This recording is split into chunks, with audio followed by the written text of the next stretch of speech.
Okey, hari ni awak nak buat latihan virtual run. Okey, virtual run sejauh 4 km hingga 6 km.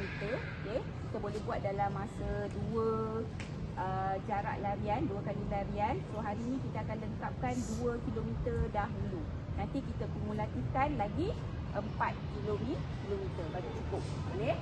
Alright, nak mulakan kita buat regangan. Boleh? Okey, mulakan dengan regangan. Okey adik. Okey, semua tengok adik pusing. Adik pusing. Okey, ready? Kepala dulu. 2, 4, 6, 8. Duduk. Kira. 2, 4, 6, 8. Right. 2, 4, 6, 8. Left. 2, 4, 6, 8. Bahu.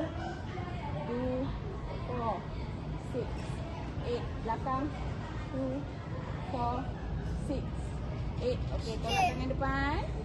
Jari 2, 4, 6, 8. Bawah 2, 4, 6, 8. Okey, tarik atas 2, 4, 6, 8. Bawah 2, 4, 6, 8. Okey, tarik sini dengan 2, 4, 6, 8. Bawah. Naik atas 2, 4, 6, 8. Okey, tukar tangan 2, 4, 6, 8. Okey, tarik atas 2, 4, 6 and 8. Okey, pinggang, kaki buka. Kaki buka. Alright, tunduk. Straight leg. 2, 4, 6, 8. Okey. Pegang pinggang. Tengok atas. 2, 4, 6, 8. Bawah. Bawah. Side kanan. 2, 4, 6, 8. Kanan. Kiri. 2, 4, 6, 8. Kaki. Angkat kaki kanan. 2, 4, 6, 8. Bintang. 4, 6, 8. Belakang.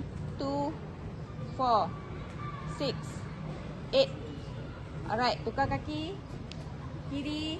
2, 4, 6, 8. Sila. 2, 4, 6, 8. Tarik belakang. 2, 4, 6, 8. Very good. Okay, so adik pakai baju apa ini? Baju apa tu? Baju PJ. Bagus. Alright, so ready? Lompat bintang. Ready? Give me 20 Sedia? 1, 2, mula. 1, 2, 3, 4, 5, 6, 7, 8, 9, 10, 11. Come on abang. 12, 13, 14, 15, 16, 17, 18, 19, 20. Alright, good.